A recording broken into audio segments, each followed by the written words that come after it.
So Omniverse, Nvidia Omniverse. Ooh, Omnibox 3D. Let's do that. Whoa. Yeah, we can see different textures here, different objects being placed. Alright, welcome back, guys. Today we're going to learn about synthetic data generation right here. This is a part 3 of the starting with Isaac Sim. And as always, you can follow this in the Robotics Fundamental Learning Path. I'll post a link in below. And I actually forget, I had a 1 hour recording already, but I forgot to turn on my mic. So rookie mistake, but just for you guys, I'm going to record this one more time and explain my thought process and kind of guide you guys through and make some mistakes along the way. So let's dive for it. So we're going to be clicking on this one, synthetic data generations. And so it looks like it's about 2 hours long. This is a part 3, synthetic data. Something we'll be learning, a perception model, dynamic robotics. We'll apply domain randomization using Replicator. And then we'll evaluate the effectiveness of training AI model, workflow training, stuff like that. So let's go ahead and click continue learning. And I actually went all the way down here before realizing my mic was not even turned on. So if you like this video, you know what to do. Anyway, let's get started. Introduction, click on this, learning objectives. Yeah. So there are a couple main components that this module has. We'll go over that. Main thing we will be utilizing is SDG, so synthetic data generation, which uses the OpenUSD framework. And then apply random domain randomization. We'll talk about what is that and what Replicator is. Okay, pretty straightforward. Let's go to the module. So dynamic robots. Okay. So the importance you should know from here is that so robots has a perception stack, so LiDAR, camera, different types of camera, right?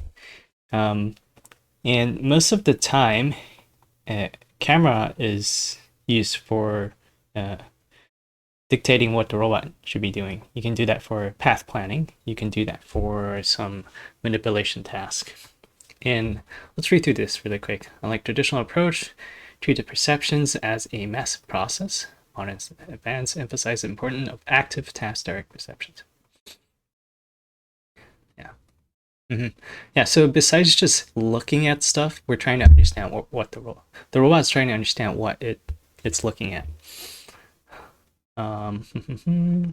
Yeah, prediction motion, identify key features, how real-world environment often present challenges. So the thing with perception is that sometimes your camera can have poor visibility occlusions. So if I cover the camera like this, right, you can't even see. So what happens? There's also the exposure. If you can look at it, the exposure changes. So that kind of skews your data training as well. So we want to cover those scenarios in our model training. By the end of this module, you will have a clear understanding of the perception model and how it's affected in a robot. Okay, pretty straightforward. Let's go on to the next one. All right, so what is a perception sensor? We have RGB camera, we have depth camera, LiDAR, and usually these perceptions are coupled with initial measurement unit. So it's your IMU. It knows your orientation of the robot. And by doing that, it's what we call the sensor fusion. So you're fusing different sensors to estimate something, to estimate your pose, or just something that combines the sensors for that. And then you can do object detections, you can do object avoidance, yeah, pose estimation, as they said. A couple of things, import from sensors, transform to the bounding box, segmentations. And for those who are not familiar, segmentation.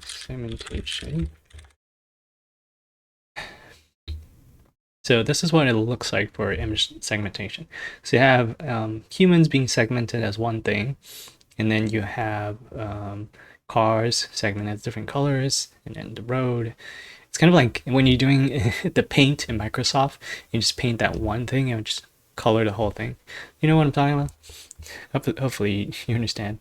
And then you have bounding box, so identifying cats, dog, dog, cat, and then you can segment those.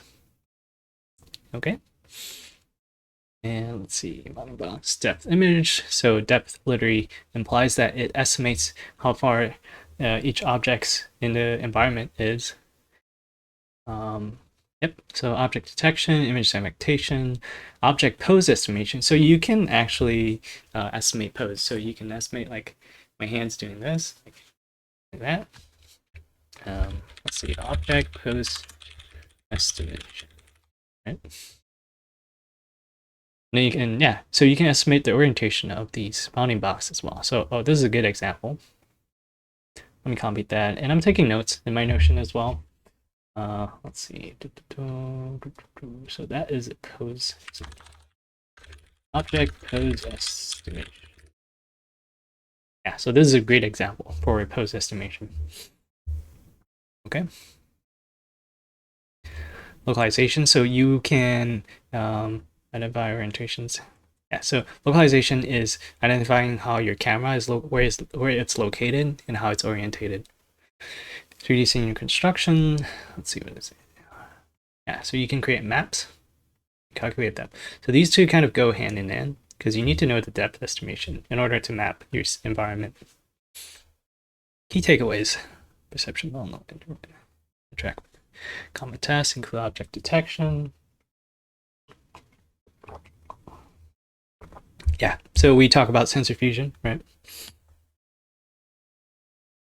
It's a very robust common technique that roboticists use or engineers use. And then there's machine learning enables robots to improve perception. I think that's something we'll cover in the next one. Okay, let's keep going. Fine-tuning perception models. Okay, so it talks about tuning. So pre-training perception model provides strong foundation, but you often need fine-tuning.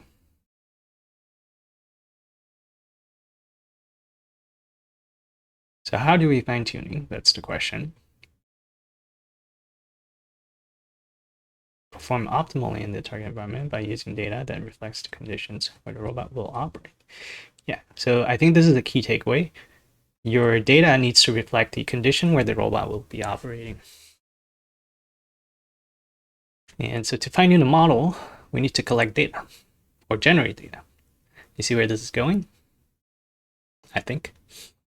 Alternatively, synthetic data generated in internet can also be used. Yeah, it's impractical.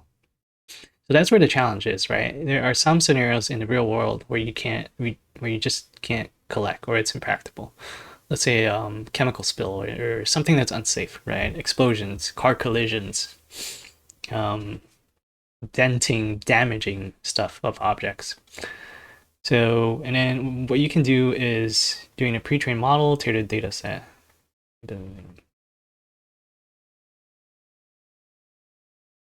So we need to synthetically generate some of these, for example. And also just collecting real world data takes a long time.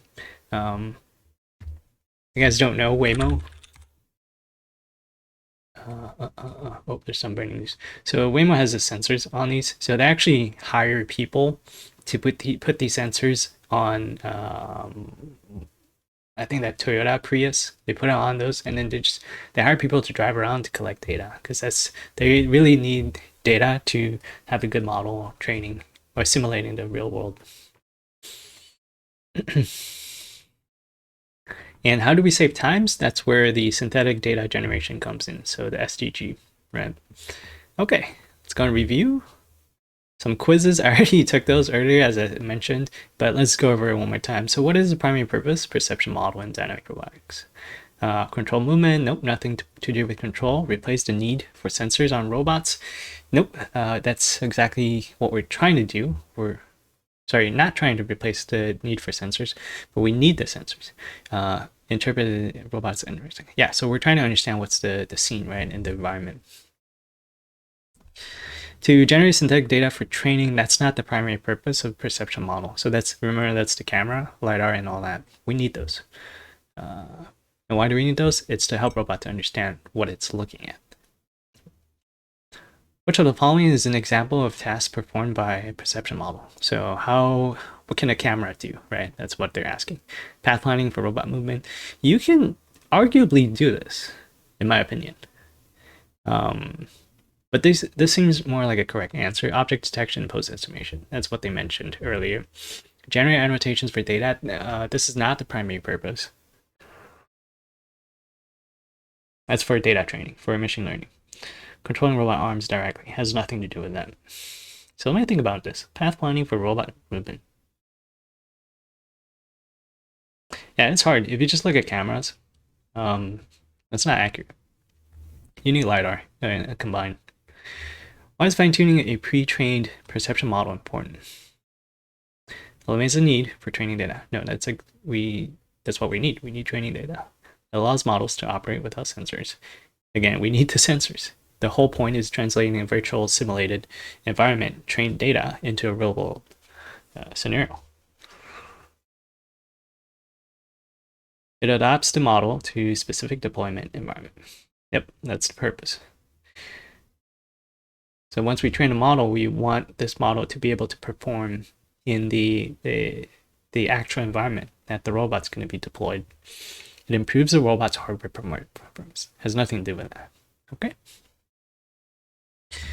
All right, next one, synthetic data generation, SDG.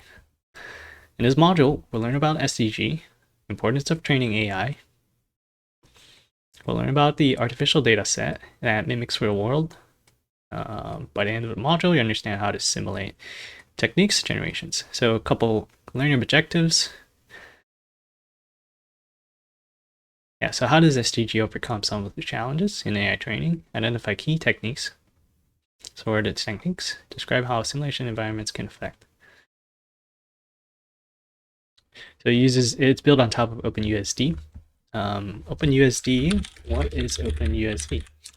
Is used for simulating 3D environment, not simulating, rendering. Yeah, 3D scene developed by Pixar.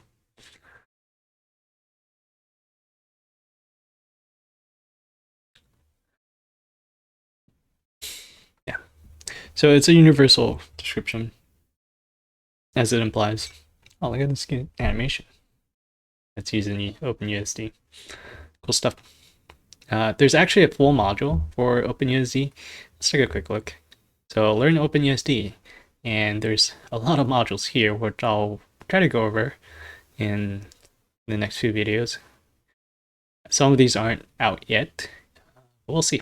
Okay. Okay. Next one.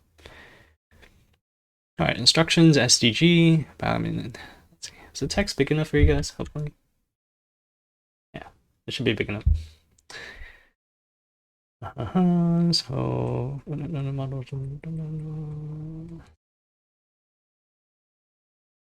yeah, so SDG is a systematic algorithm way of generating different data that matches real world. And by collecting these data, we can use it to train our model, our AI model. Okay, so synthetic data generation simulations. Mathematically, yeah, as I said, mathematically trained. And that's the whole point. We want to diversify our data set, right? Not just train in one scenario. Generative AI, advanced AI model learning patterns. Yeah, and then when we want to introduce different patterns to the environment. Something I was reading earlier, so this one is a very nice article.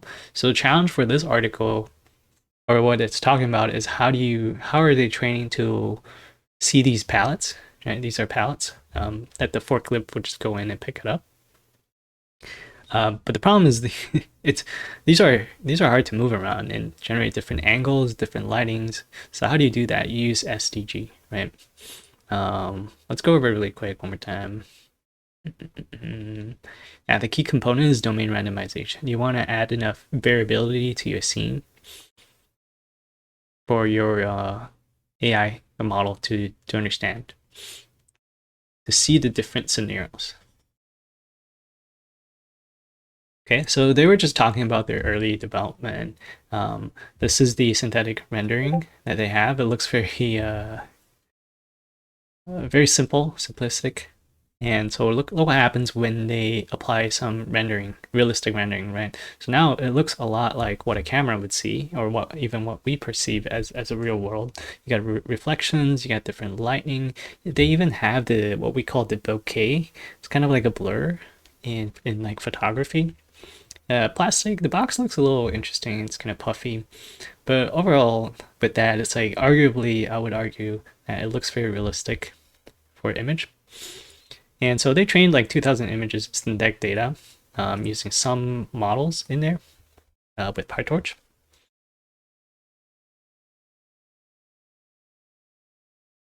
And then so they applied to the real world data. So this looks like a low resolution camera, and it actually segments the palette at the bottom. That took me a while to realize what I'm looking at. So there's a palette here, and it segmented it by coloring it. If you can see the color. Okay. And then I think they were saying there were some problems along the way. Up to this point, team of pros did not distinguish between instances of ballots and did not detect ballots that were not placed on the floor. For images like the 1.34, the results were bears. Yeah, so it looks like, yeah, so the segmentation is a little bit off, right? You can see it's coloring these yellow paint over here, even in the sky. It's segmenting the sky. And so it's supposed to segment these palettes as well. So I think they're suggesting that the result could be better and they need more training or diversify the training. So what did they do? They added 2,000 images of a data set, and then, they added more data set for training using the USD. So they were talking about the sim ready assets. Let's take a look at this. Yeah, so Omniverse, Nvidia Omniverse already has a lot of these kind of sim ready assets that you can load in Isaac Sim. And that's pretty much all you need to know for now, in my opinion. Okay. Yeah, so they added 2,000 more images, and they were talking about, so why should we start from 2,000 images only? In my opinion, at least my understanding in image training, this is significantly little. Like, it's not even enough for a training data set. But the way they're saying is that you need to figure out that your model is generating enough diversity before you move on to a bigger data set. Otherwise, you add more images, those images might be the same. For example, if you're training 2,000 images and they're all orange, right? What happens if you train on all orange and you've never seen blue palettes? Your model will freak out, right? Hopefully it doesn't. So you want to make sure there's enough diversity. So they added randomizations, various colors and textures, and then you move on to a bigger data set for training. Yeah, so that's what it was saying. And it gets very cool, extending the model for palette face. So they started detecting like which part is the face of the palettes. And by doing that, you can do the post estimation, kind of what we saw earlier. They have the bounding box and see the orientations of that. This is very cool, but I'm not exactly sure how they do it. Doesn't really tell you. They detect points using heat map regression, similar to segmentation. This is something I like to dive in. I'll take a note on that, how to do this. It's easy and it's implemented virtually. By training models, we assess how useful is anything. Yeah, so they got a very impressive results. Like, look at these segmentations on the face. Very clear. It actually can distinguish different palettes. This one, there's a little miss on the middle one, I think. Yeah. It's still overall very impressive. A little bit of noise here. So it's trying to detect corners. This is a corner detector. I think it's an AI version, not the traditional corner detector, like SIFT or orb.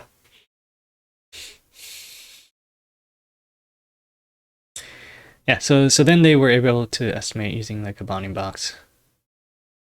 And then the results like this. It's amazing.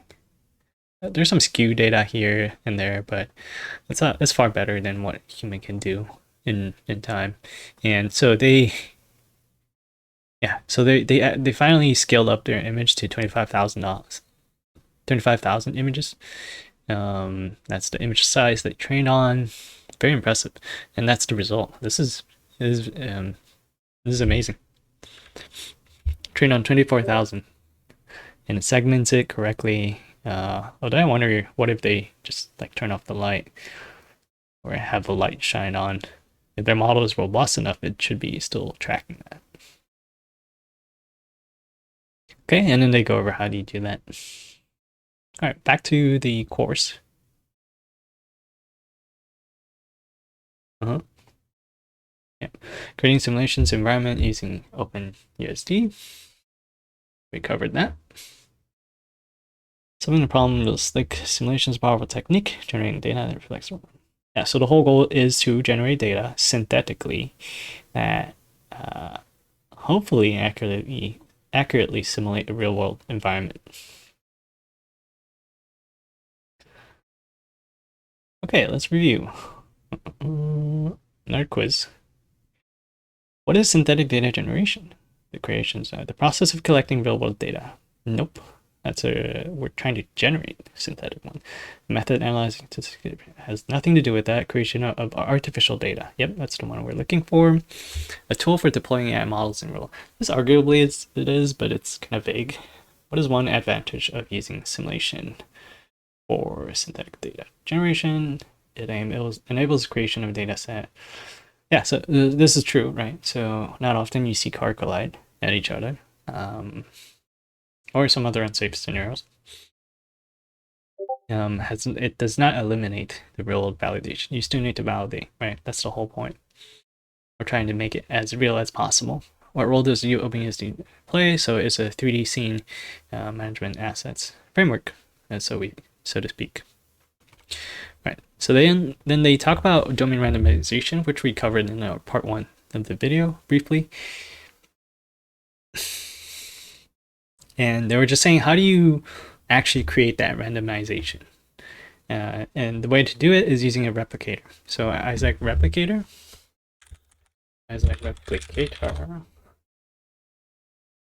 Look, unfortunately, it looks like the document is a little bit old. I'm trying to find a new one. I think they have a 4.5. Let's see. Replicator. I'm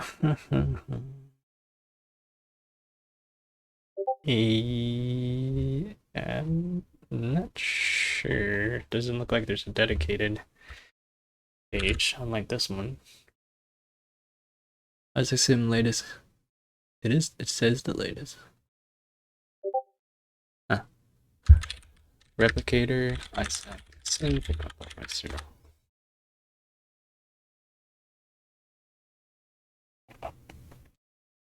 Yeah, that's not really important, but I think it's translatable. So that's the page, which we don't really need it right now. Let's keep going. Simulations. Yeah, so we kind of covered by hopefully creating enough domain randomization that it covers the scenario of the real world so that your model is already trained on and familiar and can be deployed directly. And so that's what we're trying to do, is cover the sim to real gap. How do you translate from simulation to reality? Okay. And then they continue to talk about sim to real, object randomization. So here's some cool key facts. So there are different randomizations that we can apply. One is object randomization. So you can put different poses. So how I'm orienting this way, this way, this way, up, down, left, right. You get the point. There's also color, scale, how big it is, how small it is, the color, different colors. So you want to cover enough of that your model has seen. Right. So for example, if you're looking at my face, you've seen my front, left, and back. Actually, you've never seen my back, so you don't know what my back looks like. Right. So that's something we want to cover as well. Lighting randomization, we talk about exposures of that, right? Different lightings, reflectivity. So yeah, just anything scenarios that you can see that covers in the real world. We wanted to add that variability to diversify our training data set. Texture is a big thing, right? You have metals that reflect lights. Some absorbs more lights. And then so key takeaway is doing that. Okay. And then they'll cover, I think, Replicator a little bit. Here you go. Replicator for domain randomization. Yeah, so we mentioned that we want to introduce variability to the simulations. On-the-fly randomization. So that's something I'm a little bit confused, but I think you can just without closing sim, you can generate each scenario with different randomizations, and we'll see that in running the software. Flexibility in Python API. So I love just selling stuff on Replicator, but we'll dive into it. Yep, you don't need to know these. It's just very repetitive at this point. So appearance gap, disparity at pixels level between synthetics and real. Yeah, so here they're covering what are some challenges if you want to do a sim to real. One of the things is called the appearance gap, right? So disparity at the pixel level. Apparently at pixel level, the real image still has a difference than synthetic ones. Some limitations rendering systems using yeah, so you're kind of limited by the rendering systems, your GPU, and like I assume the physics simulations as well.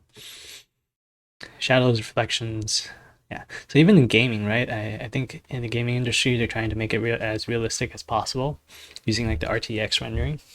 Content gap, variations over compositions, different numbers, placements. Yeah, so you want to generate enough, for example, warehouse, right? There's a lot of different configurations you can have. Putting boxes up the shelf, down the shelf, on the floor, things like that.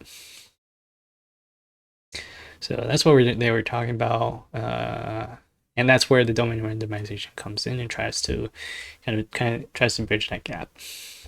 So key takeaway, I already mentioned about that. Let's go ahead and try to run this. Oh, I think we got a quiz before that. There you go. So there's a quiz here. Let's go over it one more time. What is the primary purpose to domain randomization, right? We want to cover enough variability in the simulations. Replace the need of it does not replace any need. It does not replace real world data. Ensure faster training of nope, that doesn't speed up any training. To create perfectly accurate data sets for that is not perfect. It's trying to be, but it's not. Which of the following is not an example of domain using yeah, so remember domain randomization is introducing enough variability. If you use a static camera, for example, this camera right here, you only see the front of me, right? You'll never see the back of me. So that's something that we don't want. We want to see enough variability. How does Nvidia Replicator enhance the performance? So it's just on the fly. You can reload the scene and change different scenarios. What is one way in domain randomization? Simply real gap. Exposing models diverging. Yeah, so again, variability, right? Diversify your data set. Okay, next one, synthetic data using replicators. Okay, so this is finally where we get into actually running the replicator. We'll understand the SDG about the scripts, domain randomization. We'll run the Python script, optional advanced features. Having gone to this one, so that's something we'll go over. High quality synthetic data. Cool. All right, so first thing we're gonna do, if you haven't installed Sim, I would encourage you to do so and follow along. There's some videos I'll post down in the link. Assuming you already installed, and I'm using 4.5. Don't use 4.2, it's very different. And then, so we're gonna clone the project. So let's open a terminal. I'm gonna go to my documents, right here. I already cloned it earlier, but you simply just run this. Right, and it will clone. Let's run this here. Press enter, and we'll clone it. Okay. And let me just make this bigger so you can see it. Once you clone the repo, we will locate, configure, generate data sh. So we'll locate this file. So this file is in, one second, it is in, where is it again? Oh, there it is. So it isn't local. There you go. So that's a file. And then one thing you want to do is, let's look at the 4.5 doc. We locate this file, and we want to allocate our Isaac sim path to put in that file. So how do we do that? What you do is you would open your Isaac sim wherever you load it. So right here. So let's load it up. Right. When you load it up, you'll see this manual, and this is where your Isaac sim path is. So we want to copy that. Right. Copy it. We can close this at this point, and we go back to the part where it has the generate data.sh. So I'm going to open it up and edit it. Right, so we open it up. Files here. Can I make this bigger for you guys? Zoom in. I can't really see it. Hopefully that's big enough for you guys. But you would change the path here. I already changed it, so now it's home, Geno's and documents, Isaac Sim, workspace. And make sure you have the quotes around. And then make sure you save it and then close it. And after that, you're all good, you're all set. Oh, and one more thing, we want to give permission. So you would run this with sudo. You might have to add sudo for that. So since I'm already in this path, you just need to run sudo. You do sudo chmod and then the file name. You don't need this path in since you're already in there. Oh, there you go. So this is the example you should be looking at. Sudo chmod plus x generate data. So that gives your computer the permission to run it.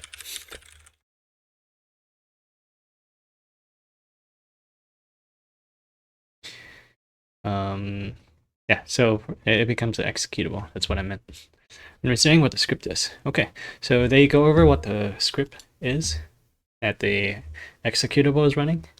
So this is the whole file, but they go over each section is. So let's go over that too. So they start off by telling you where the environment, the warehouse environment is located. And then so it tries to open that stage.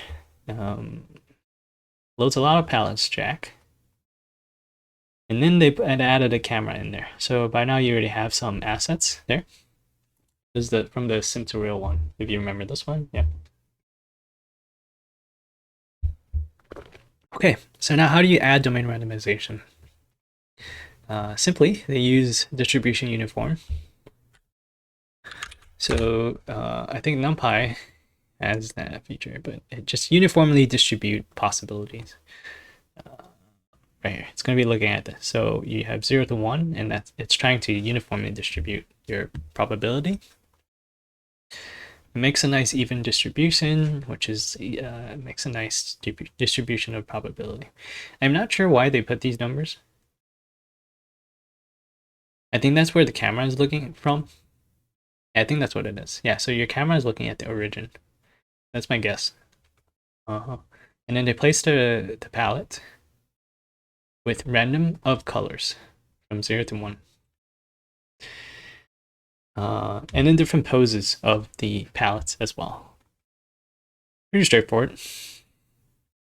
And they mention about the script uses Replicator's Kitty writer. So Kitty is actually very standard in autonomous driving format. So I think they were just using this to standardize for their data. Makes it easy to translate for other purposes. Varying lightning, so it changes different lighting conditions, again using distribution uniform. This one then changes the intensity as well. Visibility, so I looked this up earlier, so when you turn it true you can see the object. When you turn it false, you can't see it, like it's not visibly there. Adding distractors. This took me a while, but distractor is literally a distractor, like something that distracts you. in this case, it's anything that's not the object that you're looking at for training. So anything that's not the palette in this case. It could be a bag of chips, could be toys around, different objects, barrels, cones. So they added a bunch of those. And then same thing, they put it in different poses, different distributions, things like that. Okay. And then on the next one, we'll be running. Yeah. Okay, so let's go back. We will be looking at the file. So that's the file already. What we can do is actually running it. But before we run it, before I show you when we're running it, I just want to show you what they do. Let's look at 4.5. So it's going to load up the Isaac sim, and it's going to start just running, generating different lighting scenes. You can see objects, different orientations, different lighting. Very cool stuff. It's like a disco. Okay. And then you have default data set configurations. You can change images, number of images, number of distractors that you want to add, number of frames as well. So this is something you can configure, or we're just going to leave it at default. Customize parameters, image dimension, distractor types, output folder. So a lot of things you can change. And then they tell you where the dataset application is. Okay, after running the script, you'll see through 3 new folders: distractor, warehouse, distractor, additionals, no distractors. Yeah, so when they did some training, they have images with distractors and images with no distractors. I assume that's kind of like a controlled environment for no distractors. And then RGB camera folder reviews, subfolders. The generated data is now ready for using. Very cool. Except it's still somewhat kind of gamify from the looks of it. Except the floor, it's very shiny, reflective. I guess the hospital would look like this. Not sure. Okay, so I already ran it, but I'll just run it one more time. Let's see, where is that? So you'll be running this. Whoops. Yeah, so file's there, and let's just load it.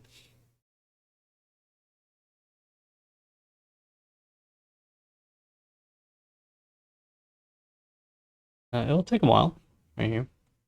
I'm gonna open it.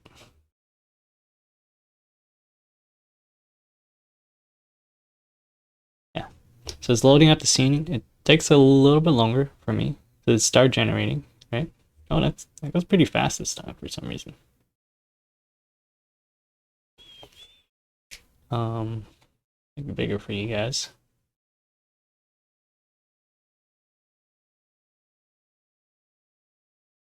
I don't know if me moving around would change the image. Hopefully it doesn't. I don't think it does. Oops. Very cool. Yeah, we can see different textures here, different objects being placed. Let's play a game of identifying palettes. It's going so fast, I can't even see where the palettes are. Oh, I see one. Oh, somewhere here.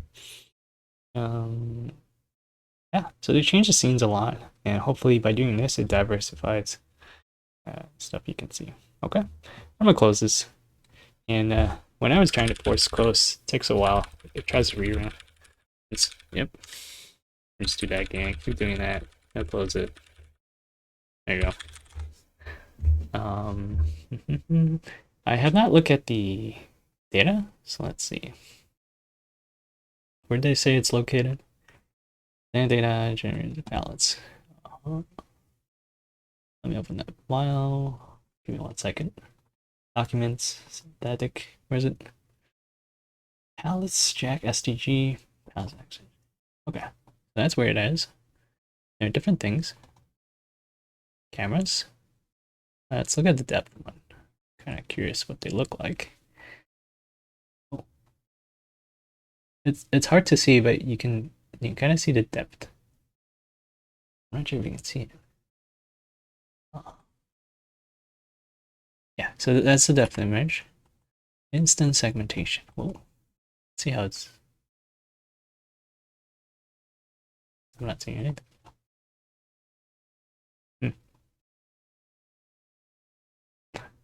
Not sure why it's not segmenting. Is it supposed to? I'm not sure. Object detection. Okay. Oh, cool. So it does detect object in different places. RGB. Oh, cool. That's where it is. That's what we want. Yeah, so your camera is actually changing too. That's cool. So it does not affect how I move in the scene. The rendering could be better, in my opinion. Make this bigger for you guys to see. Yeah, so I'll make this back. Anyway. I think the rendering could be better. What do you guys think? Okay. So we've seen enough data. What else? Semantic? Does this have anything? Nope. How about this one? Oh, that's cool. What does it do? Oh, so it segments this. I have a feeling because the lighting, the environment is a little bit dark, so it's kind of hard to see.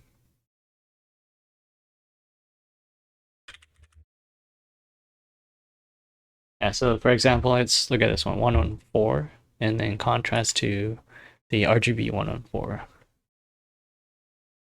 Right here. Yeah, so let's contrast that a little bit, right? I was able to segment this part. Oh, it didn't segment correctly. Was it trying to segment forklift? Looks like it. Yeah, it looks like it's trying to segment forklift. I think that's the goal, right? What about this one? Yeah. Okay, interesting. Wow, it even identify the one in the corner right here. Very cool. All right. Oh, here they explain a little bit. Yeah, we covered that. All right, next one. Almost done. Whoops, my mouse. Interface, they need to fix that. Okay, activity. So this is a section I haven't gone through, so let's work through it and see what we get. So semantics scheme editor, an extension allows you to generate annotations such as semantic masks, bounding boxes by assigning semantic informations. Okay.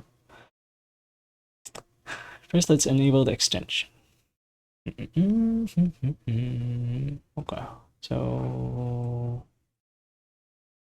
I just load up a normal one.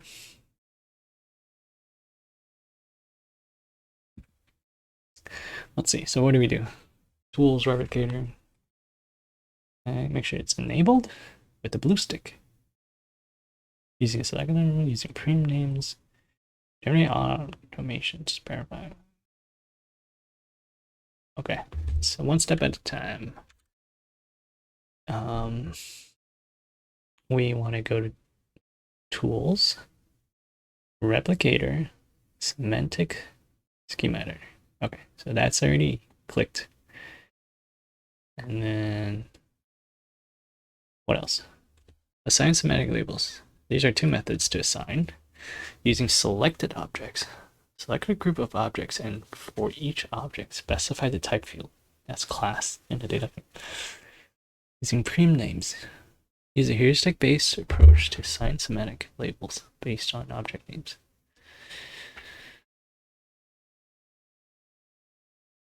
Okay. Not really sure what I understand. I'm just gonna copy this. Take some notes.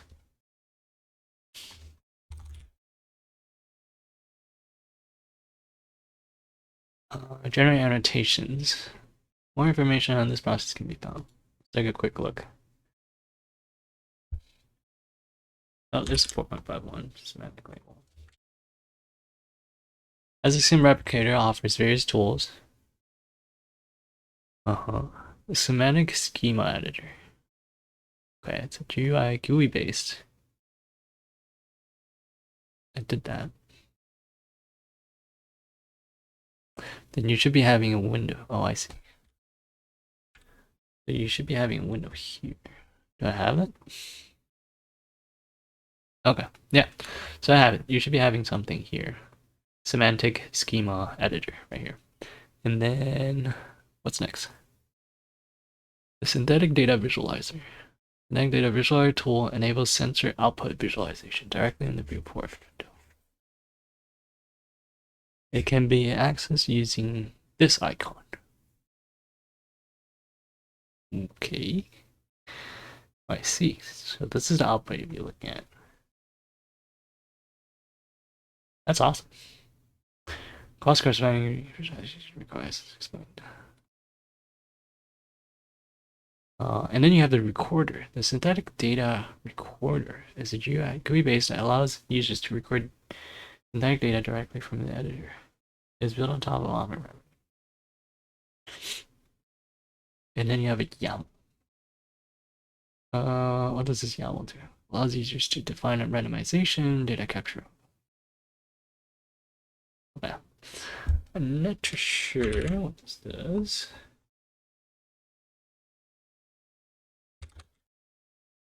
I take notes really quick. Replicator. There you go. So what do they want us to do? Programming labeling option. Actually, let's try it. So, I assume we can just load up an environment. Full warehouse. Let's do this one. Hopefully it don't crash. That'll take a while.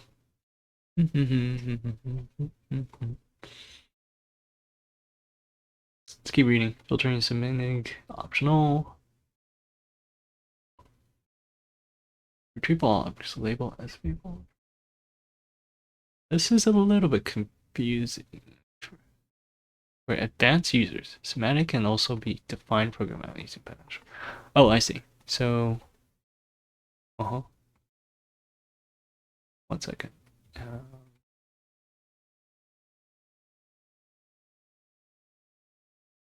Whoops. Whoa. What is happening?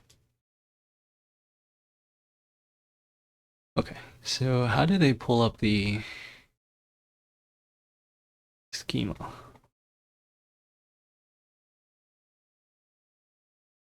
Oh, they click this button. Where is it? This one? And then I see. So schema. Bounding box. This. What else do they click on? Distance to camera, semantic, bounding to the box, and then show window. I see. So distance to camera, semantic, bounding box, show window. Oh, that is so cool. Wow. Amazing.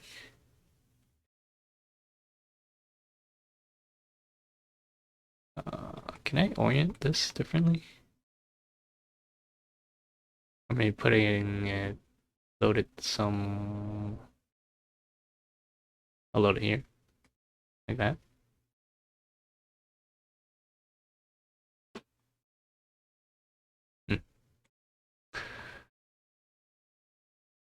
Okay, that's very cool. It doesn't show the label though. So where did add text label? Ooh, bounding box 3D. Let's do that. Whoa.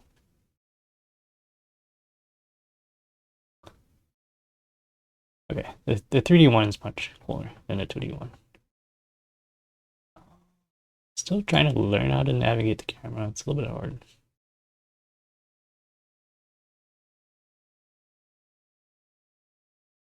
And let's see if it balanced. Yeah, wow. So it balanced the forklift really well. That's awesome. You guys seeing this? Oh, very cool. Okay, anyway, we'll close this. Clear all. Show window. What's next? Assign semantic. Generate annotation. For advanced user semantic. So the scripting, if I remember correctly, I pull up the scripting. I don't remember. My window's a little bit messed up. There you go. Scripting Python.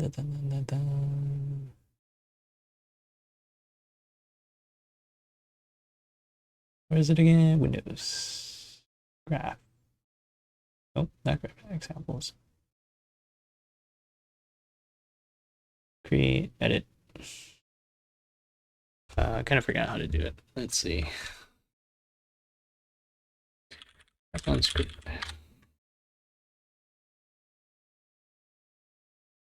Scripting. Did I show it here? Nope, not here. Give me 1 second. I think I have a note about it. Python scripting.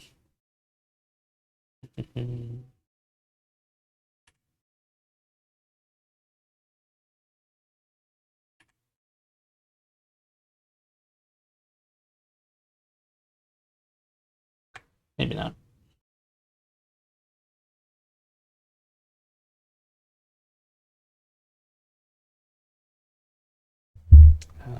I have it somewhere. Where is it?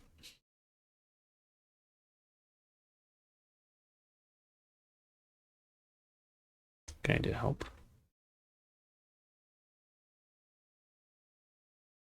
Scripting manual. There you go.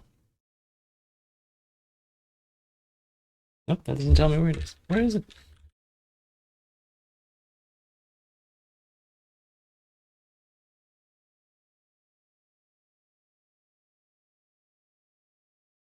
Oh, it's called script editor. Where is that? Script editor.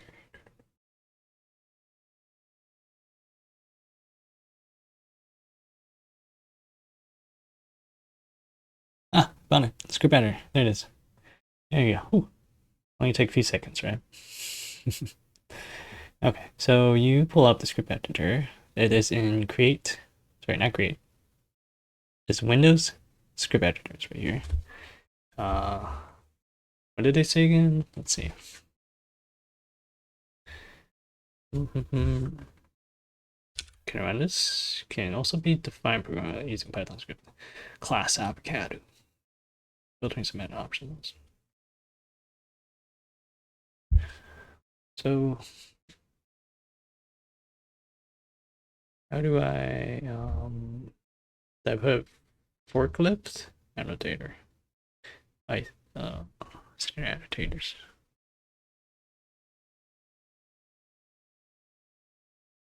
I'm not sure how to do this.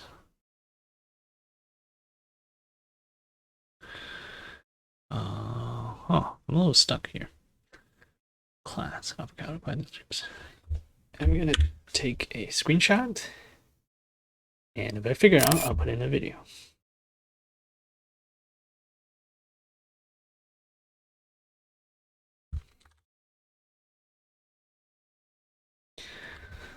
Advanced user Python script. So maybe I'll just run it and see what happens. Class avocado, run it. Error. Rep is not defined. Okay. Yeah, okay. I feel like they skip a bunch of stuff somewhere. Filtering semantics optional. Yeah, this is something I need to ask. I'm not sure. Let's keep going. The semantic schema enables assignments. Feel free to explore the features if you want to dive deeper. So key takeaways on reverse extensions. Label assign manually through advanced users can define semantic program. This tool is useful for creating inequalities. Yeah, so we saw the semantic thing that was it runs out of instance very fast. Okay, let's review. Any quizzes? Yeah. Let's see. What is the primary purpose of using Nvidia Replicator? Didn't we have that question already? Nvidia, to create efforts. Yeah, that's what it is. Manually label. No, we're not trying to manually label. Train data directly without data. That is the data to replace the need for model validations. Nope, still need to validate. Which technique is using this model to introduce variability? Dummy randomization, right? Yeah. What optional advanced feature can be used? Yes, scripting tool? Oh, the semantic schema editor. Okay. Yeah, we're gonna have to read through the semantic thing. They feels like they went over it really fast, but let's keep going. So fine-tuning validation AI perception model. And then you generate synthetic data, time to train, validate your AI model. I'll get you through. The model will work, test, as input and output bounding box. Instead of building a model from scratch, pre-trained.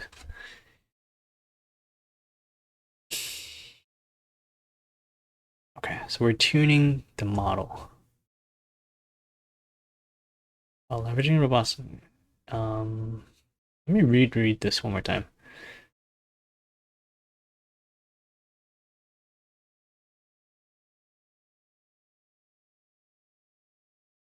Oh, okay, so they already have a pre-trained object detection model. And then so, okay, so that's like a checkpoint. They work from the pre-trained one and then they fine-tune it to specifically detect pallet jack detection. So you'll learn how to fine-tune using this. Okay. Train a model with synthetic data. Data preparations. Oh, more stuff. TAO. TAO. Start by using your synthetic data set is properly labeled and formatted for training. How do I do that? This includes verifying data quality representations, discussing earlier module. Additionally, annotations must match the format required by your chosen training model. For example, if using tile tool annotator, annotations need to be in kitty. What is this? That's new. Let's go for that. What is towel? What terms that I don't know. Nvidia towel. Looking for faster, easier way to highly accurate, customize, model, the open source towel, AI training optimized version. Blah blah blah blah blah. Vision transformer. Doesn't tell me what it's doing. You now create state-of-the-art computer vision models. Deploying. Okay. Oh my goodness. Now they tell me what it is. Eliminate the need for mountains of data. Is to create AI machine learning models and speed up development and transfer. The probable technique instantly transfers learned features from an existing neural network. Okay. Can you just tell me what it is? Nvidia. What is Nvidia? Low code, open source. Okay, just a custom AI model, particularly for computer vision.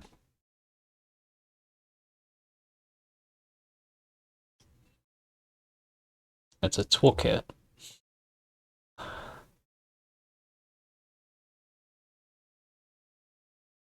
It's a toolkit for transfer learning, specifically for computer vision.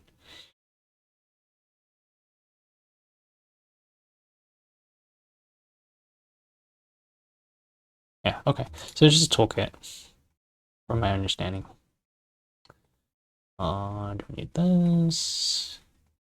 Model selection. Choose a model architecture suitable for your perceptions. Task, composition. CNN, that's one of the common ones. SVM as well. Oh, so yeah, so one is deep learning, one is machine learning. In this course, we use DetectNet. I believe this is from Google. I think. Let's take a look. Loading. Come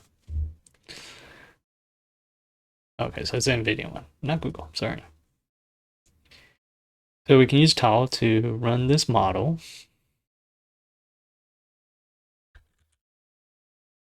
It runs some protection models.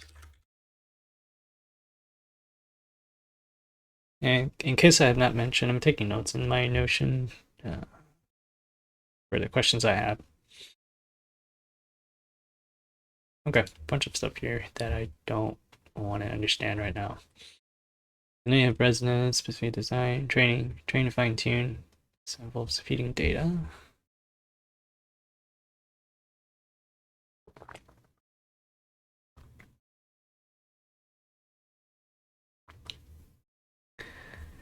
Okay, they also provide me a fine-tuned model already.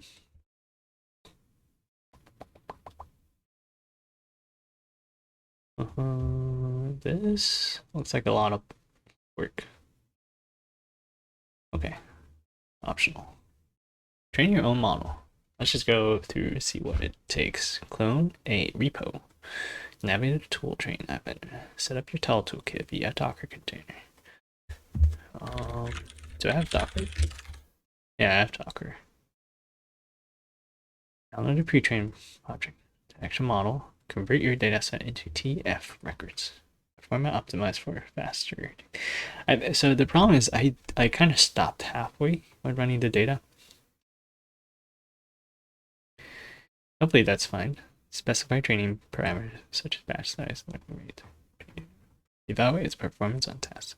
Visualize results and ask this. If you're running this workflow on cloud or remote instance, refer to this guide for setup instructions. Yeah, okay. So training with default parameter typically takes about an hour. And that's a beefy machine. Yeah. I don't think it's gonna work for me. At the end of the section, okay. But just for the sake of learning, I don't think I'm gonna train it. I just want to see what it does. Synthetic data during generation, training workflow with variables with awesome.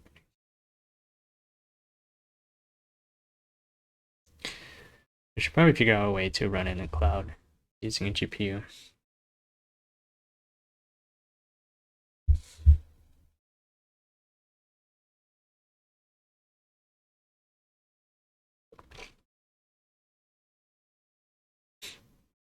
Convert data set, TF records, child.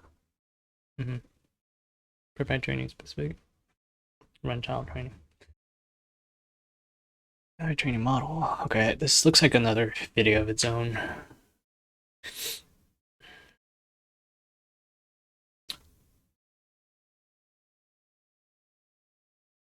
Yeah. Interesting. Yeah, so they did if you remember they did segment the what are these called? Forklift? Is that what they're called? They're not forklift. What are they called? Hold on. Images.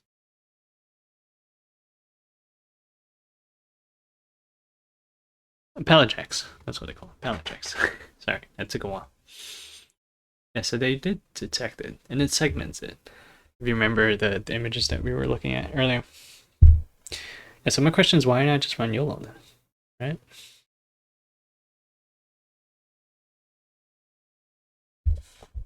Yeah, and why use Tau? Like I could already use Python for YOLO.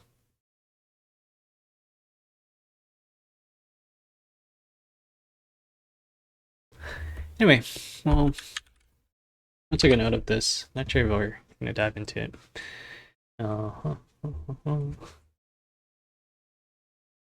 Pre-trained, hit record. What is to your records? A format optimized. Yeah, we're gonna skip this. At this intersection, you will either have fine-tune your own detection model or be ready to use a pre-trained model. Key takeaway, properly labeled. Format data is essential. Data is. Yeah. How do you set up this? Let's see if it takes a while. Oh man, I have to log in. And then I have to download it. Oh my gosh.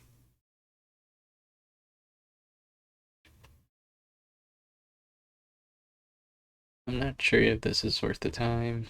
I'm kind of curious. Omniverse, Nvidia. Oh. Is there a video?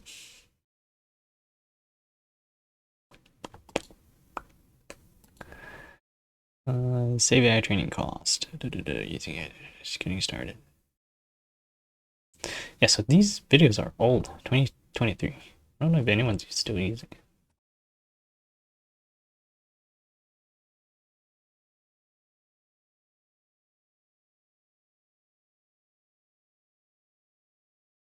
I think the Manitola integrates great level of performance. Okay, so maybe it's still worth trying. Yeah, this is gonna be another separate video. I'm gonna do that. Okay, let's keep it going. Key takeaways. So basically, it just tells you how to fine tune.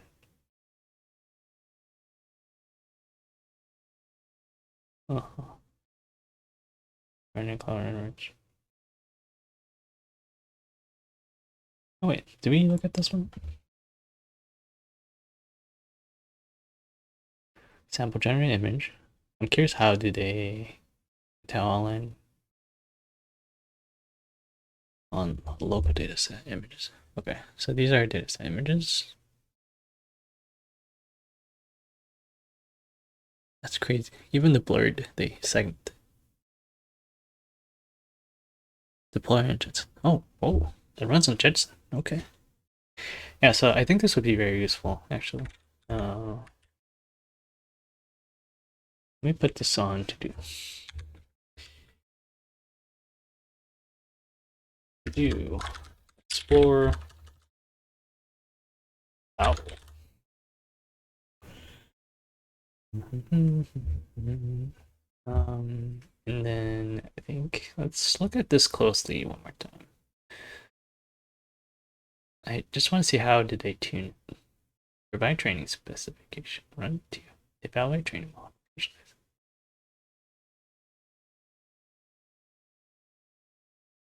Okay, yeah.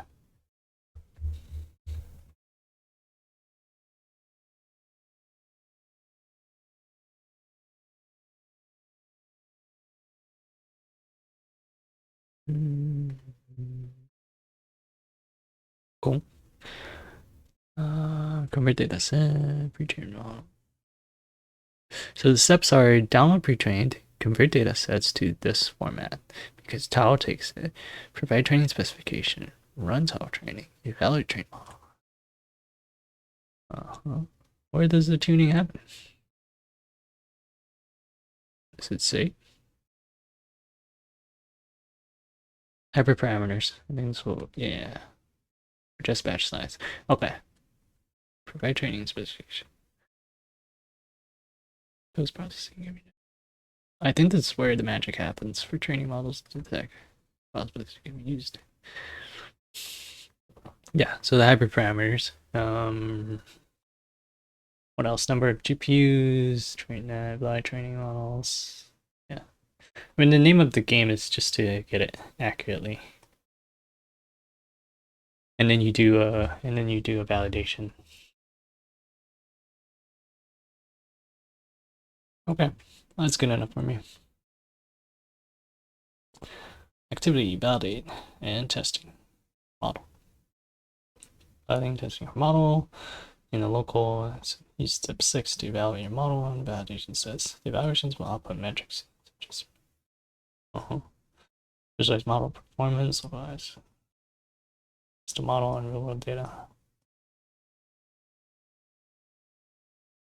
Yeah. Running key takeaway value metrics. So this metric we should know. Quantity measurement. Our model achieves. So okay, so we want to beat this 78% higher. Okay.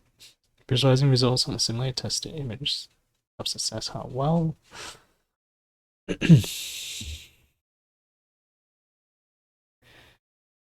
Okay.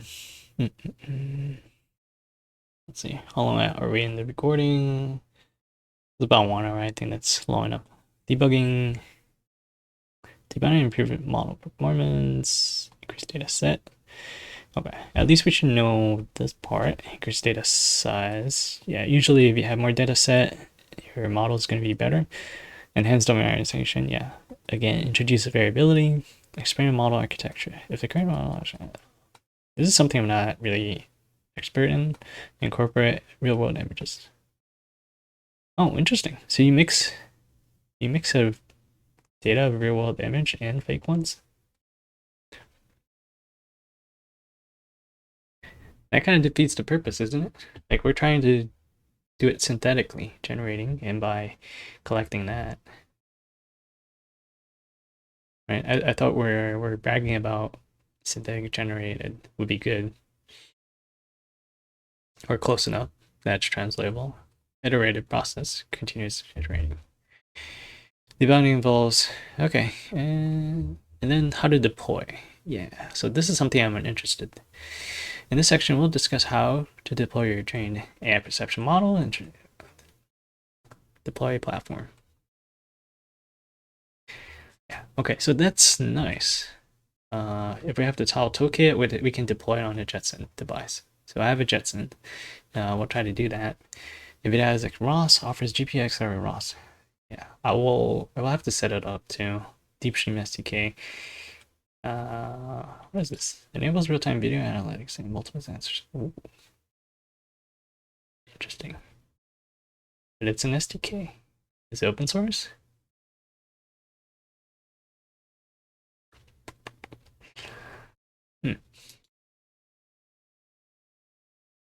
We'll come back to it. I'm gonna copy and paste. Yeah, okay. Actually, I think it looks like they'll guide me through with the next few modules because there's software in the loop and hardware in the loop. Simulating and validates your system in the virtual environment before deploying. And then test your model in the real time on Nvidia Jetson. By leveraging the tools, as like ROS, DeepStream, you can effectively integrate them. Okay. Very good. As Sim provides GPX already, yeah, we'll cover that. Let's do one more quiz, I guess. Yeah, let's go. Okay. Let me read this. In this module, we fine-tuned training, pre-trained two modules. After training, we evaluated.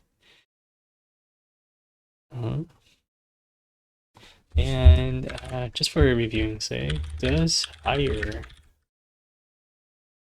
mean better? I think it is. Yeah, so the higher is better. There's something about 50%, 80% of your training module. When I was doing YOLO, I can't forget what it was. Anyway, to address false detections caused by sim to real gap, we explored strategies such as increasing data set. Yeah, correct. More data, the better, right?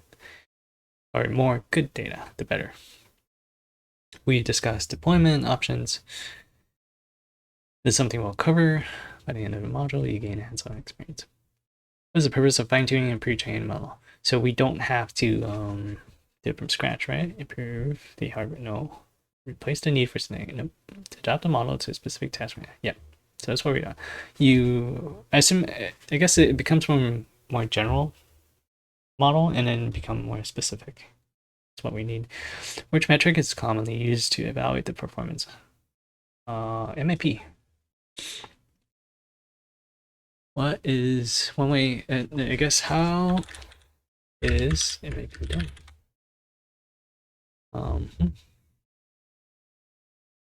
Okay, some functions here. Calculate persistence and go. Okay. So true positive, false positive rate. Interesting. All right. What is one way to address false detections caused by symptom roadmap? False detections.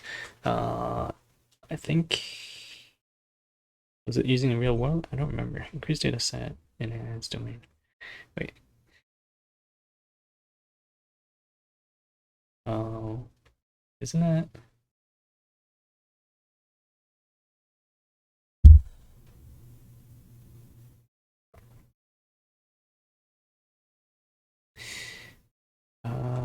I think they get, yeah. So to increase data set.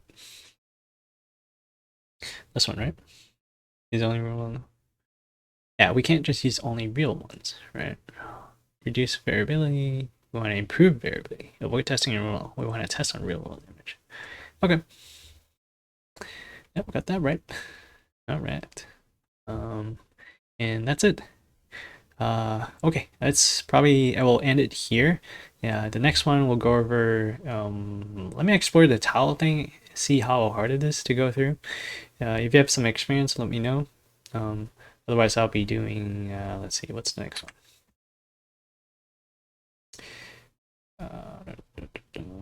I'll be doing the sim, not sim 2, sorry, this one. So software in the loop, and we'll keep going. All right, thanks for watching, and have a good one.